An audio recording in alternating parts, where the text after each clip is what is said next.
Baik, Assalamualaikum warahmatullahi wabarakatuh dan selamat pagi kepada semua pelajar 6 batch tadi. Okey. Baik, hari ini saya akan teruskan lagi untuk pendidikan Islam. Saya akan teruskan tajuk adab. Kita dah belajar minggu lepas, iaitu hargailah alam ataupun bahasa mudah yang awak lebih faham ialah adab terhadap alam sekitar. Okey, kita akan tengok. Tapi sebelum tu, akan mulakan kelas kita hari ini dengan bacaan doa. Okay. Bismillahirrahmanirrahim. Rabbi shrah li sadri wa yassir li amri wahlul 'uqdatam min lisani yafqahu qawli. Allahumma iftah 'alaina hikmataka wa anshur 'alaina min khaza'in rahmatika ya arhamar rahimin. Sallallahu ala sayyidina Muhammad wa ala alihi wa sahbihi wa baraka wa sallam walhamdulillahi rabbil alamin. Amin. Baik.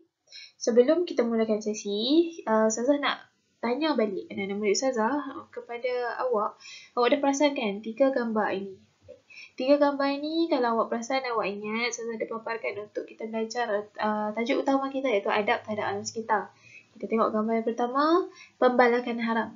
Gambar yang kedua, gambar pelepasan asap, dan yang terakhir adalah pembuangan sisa toksik kan dekat kawasan mana tu, sungai, laut dan sebagainya.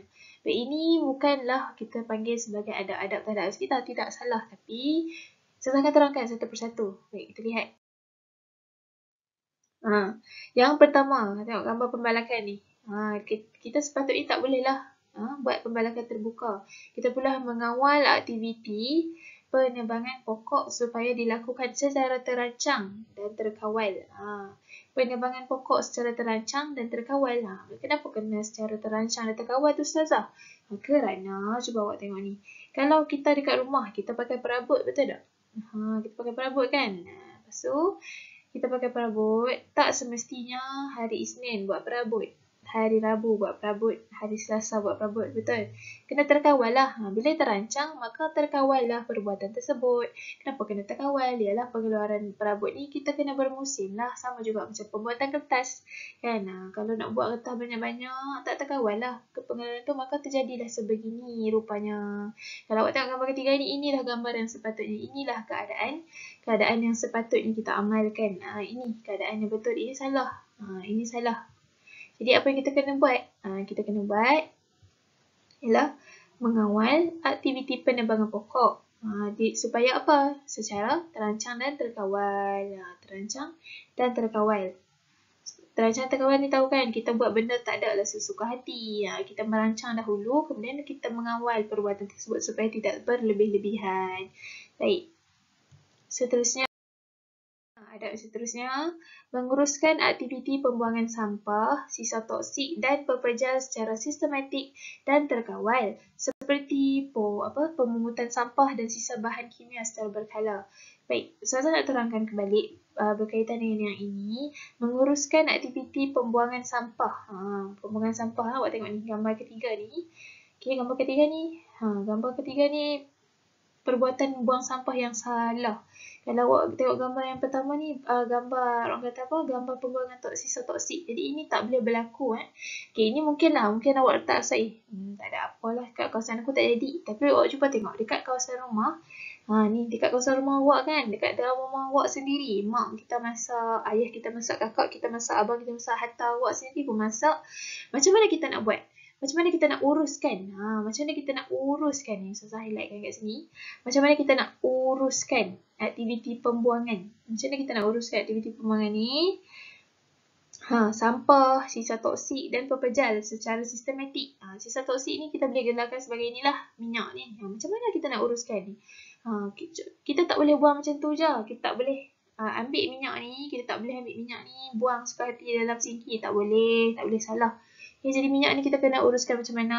Tanya mak buat macam mana? Kan? Awak boleh kumpulkan, boleh jual. Sekarang ada orang beli tau minyak terpakai ni, ada orang beli. Begitu juga dengan sampah. Sampah pepejal ni kan? Macam mana kita nak buang? Contoh kita ada tong sampah kita semula. Pepejal tu kita nak buang macam mana? Paut ikan kita nak buang macam mana? Itu pun kita panggil sebagai penjagaan alam. Secara sistematik.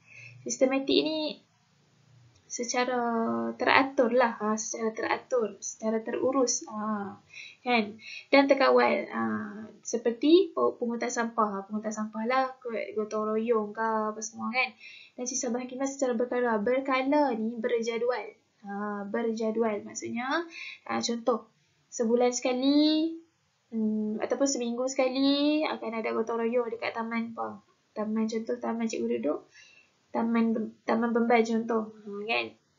Seminggu sekali hari Ahad akan ada gotong royong. Minggu depan hari Ahad gotong royong lagi. Jadi dia berlaku secara berjadual ataupun berkala. Baik, seterusnya yang ketiga.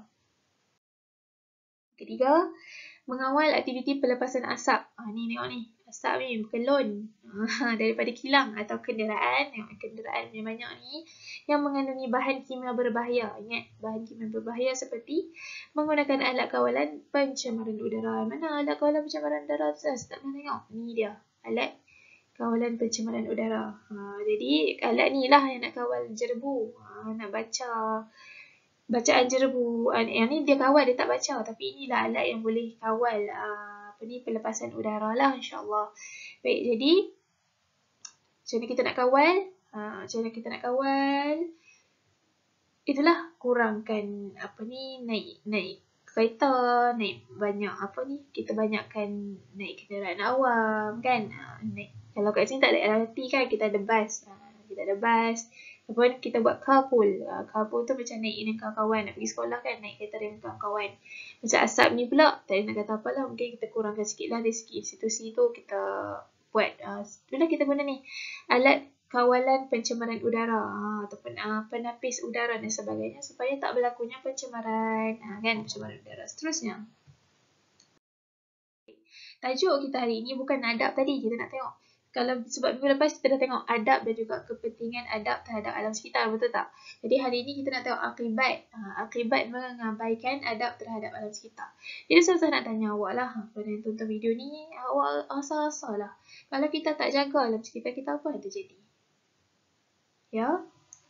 Ya, betul. Maka berlakulah pencemaran. Kita tak mahu melakukan pencemaran kan? Baik, jadi mungkin yang berlaku pencemaran tu secara umum. Baik, kita akan tengok apakah akibat mengabaikan adab terhadap alam sekitar yang saya senaraikan untuk awak. Saya senaraikan 6 adab atau 6 akibat mengabaikan adab terhadap alam sekitar. Yang pertama,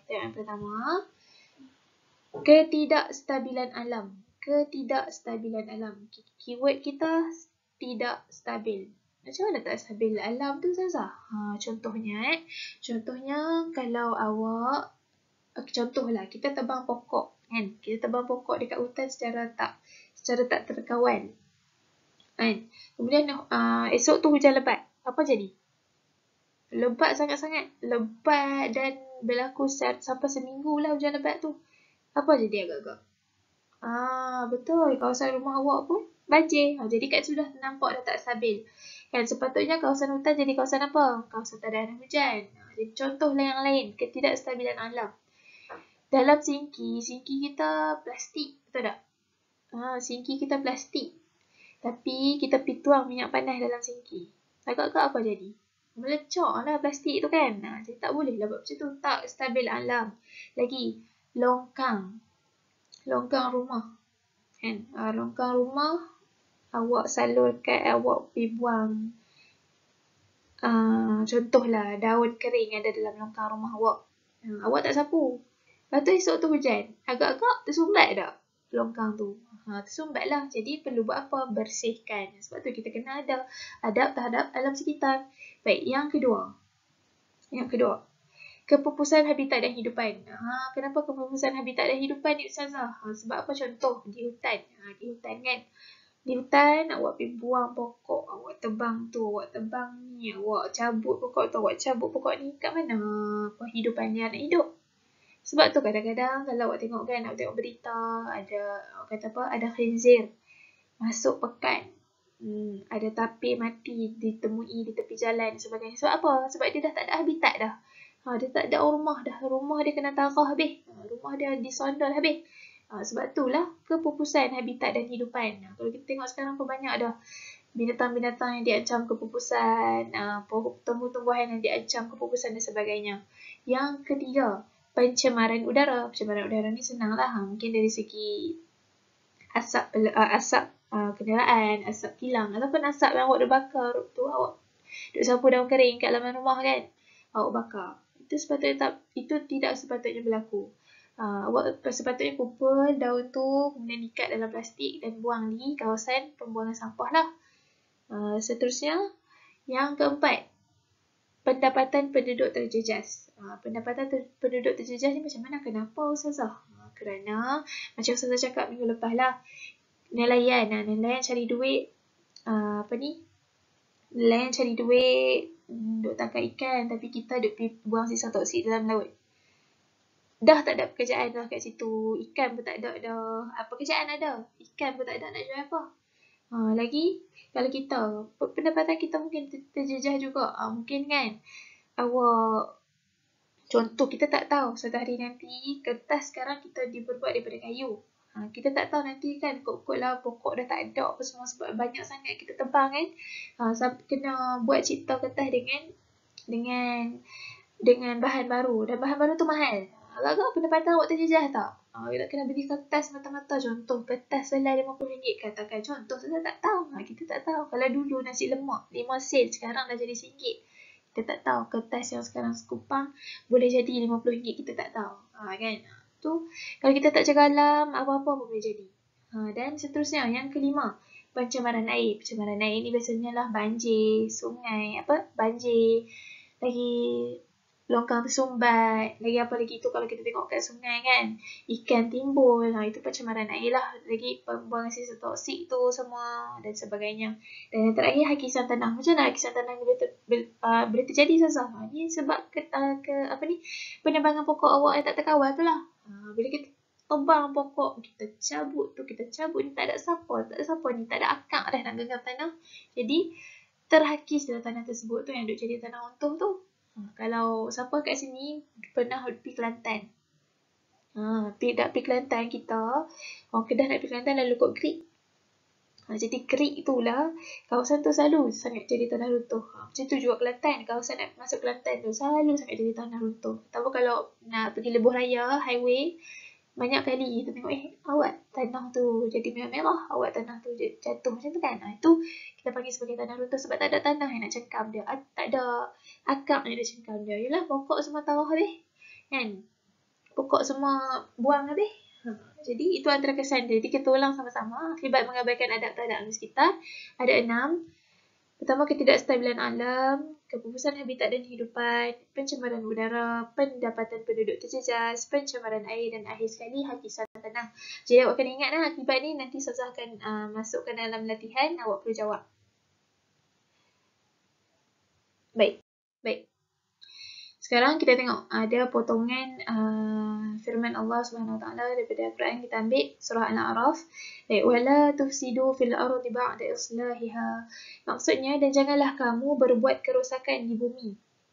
Okey, susah highlight Janganlah kamu jangan berbuat kerosakan di bumi sesudah Allah menyediakan segala yang membawa kebaikan padanya. Apa maksud kat sini? Janganlah kita duk pergi rosakkan apa yang Allah buat dekat bumi ni. Apa benda? Alam kita lah. Kalau kita tengok sekarang nak buat perumahan, contoh pokok kelapa sawit buang habis. Macam tu juga pokok getah buang habis. Demi kehidupan lah konon, demi kemaslahatan lah konon. Tapi tak boleh benda tu sebenarnya. Benda tu boleh buat, tapi perlulah macam kita cakap tadi, secara sistematik dan juga terkawal lah. Jadi berdasarkan firman ini, dan saya mohon awak ingat firman ini sebab nanti akan ada juga dalam soalan latihan. Dan janganlah kamu berbuat kerosakan di bumi sesudah Allah menyediakan segala yang membawa kebaikan kepadanya. Sebab apa? Allah dah pesan. Sebab bila Allah pesan macam ni, maka adalah akibat dia. Akibat dia yang kita belajar tadilah. Kan? Pencemaran udara, pencemaran air, kepupusan habitat dan kehidupan, tak cukup pendapatan, dan sebagainya, semua tu. Jadi itulah kita kena berpegang pada pesan Allah, pada firman Allah ini surah Al-A'raf. Janganlah kita ni buat kerosakan di bumi. Sebab apa? Allah dah menyediakan segala yang membawa kebaikan padanya. Maksudnya kita kena ambil manfaat daripada benda tu. Contohlah, betul lah, pokok kita guna pokok kayu untuk kita buat kertas. Tapi kita janganlah guna secara berlebihan. Kita guna berpada-pada secara bersistematik, secara terkawal. Baik. Jadi rumusannya, adab terhadap alam sekitar perlu diamalkan. Okey, adab apa terhadap alam sekitar perlu diamalkan supaya kelestarian alam terus terpelihara. Kelestarian ni apa? Kelestarian ni orang kata kestabilan alam, kan? Kestabilan maksudnya alam kita ni terjaga. Keharmonian alam tu terus terpelihara. Oleh itu, setiap insan bertanggungjawab untuk memelihara alam yang amat berharga. Setiap insan, pesan di sini, setiap insan, maksudnya kita sendiri, kita pun kena jagalah alam. Sebab apa? Kita sangat bergantung. Hidup kita ni sangat bergantung dengan alam. Kan? Contoh kalau awak tak ada batu bata rumah awak. Yang duduk rumah batu, rumah banglo, kalau tak ada batu kat rumah awak, nak main mana batu tu? Kan? Daripada alam juga. Yang duduk rumah kayu, kalau tak ada kayu, nak buat macam mana dinding? Macam tu jugalah. Macam awak nak makan dekat rumah, kalau awak nak makan nugget goreng. Kan? Nugget goreng. Nugget goreng, tak ada minyak. Tak apalah, ada air fryer. Tak apalah, ada air fryer. Tapi ada setengah masakan kita kena guna minyak.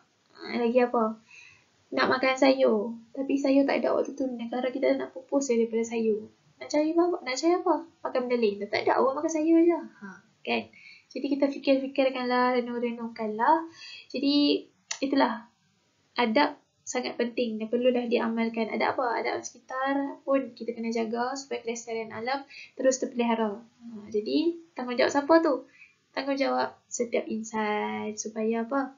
Untuk kita pelihara alam yang amat berharga. Sebab apa? Alam ini merupakan sumber ciptaan ataupun anugerah ciptaan Allah SWT kepada kita manusia dan juga habitat lain hidup di muka bumi ini. Jadi, untuk latihan, Ustazah sediakan satu sahaja latihan.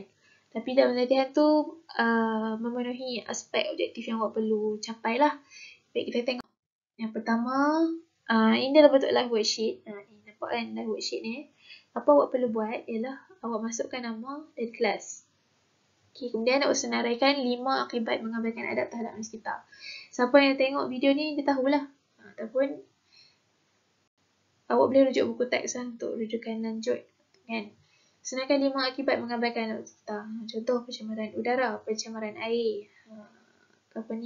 Pendapatan masyarakat terganggu, terancam, tak cukup.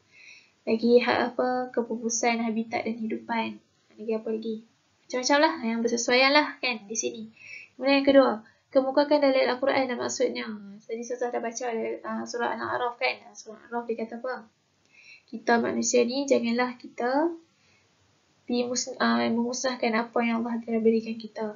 Kan? Awak tulis balik nanti. Awak tengok boleh rujuk buku teks. Boleh rujuk buku teks. Jilid 21. Kemudian awak type je maksud dia. So, tulis je. Tuliskan maksud dalil saja. Dan yang ketiga, apakah punca berlakunya pencemaran udara? Awak tulis punca berlakunya pencemaran udara. Jawapan yang saya bercadangkan, tidak menjaga adab terhadap sekitar. Lagi apa? Buang sampah di dalam longkang. Lagi pembuangan sisa pencemaran udara. Tidak mengamalkan penggunaan kenderaan yang baik ataupun tidak menggunakan kerap bakar sampah suka hati. Lagi pembakaran secara terbuka. Lagi pengeluaran asap daripada kilang dan sebagainya. Kemudian soalan keempat, apakah nilai yang dapat kita pelajari daripada pembelajaran tentang adab terhadap sekitar? Ini soalan kebat. Misalnya awak terangkan rumusan daripada hasil pembelajaran kita sepanjang 2 minggu ni, apa yang awak dapat? Apa nilai murni?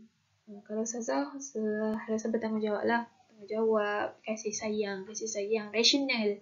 Kenapa rasional? Terangkan kenapa. Kemudian yang kelima, soalan terakhir, awak tengok gambar, awak boleh tengok gambar ni. Okey, dalam gambar.